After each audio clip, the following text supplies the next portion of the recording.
बायकांच्या बचत गटाचा साहेब जेव्हा हप्ता घेण्यासाठी येत होता तो एका बाईच्या घरात तासनतास असायचा.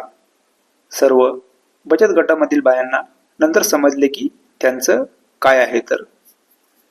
एका खेडेगावात एक बचत गट होता, 10-12 बाया मिळून.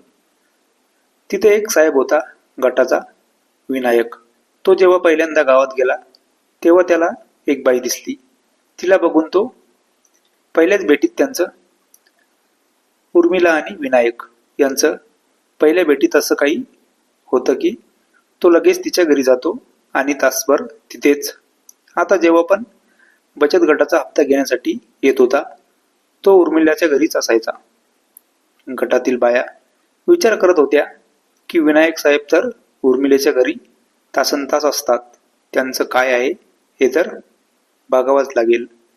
बाया आता त्यांच्यावर लक्ष ठेवून होत्या.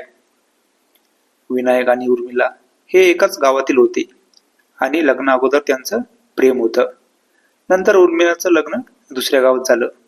विनायक जेव्हा त्या गावात आला उर्मिलाला बघून उर्मिलाने त्याला घरी बोलवले आणि आपलं काय आहे हे कोणालाच कळू द्यायचं नाही असं त्यांनी सांगितलं.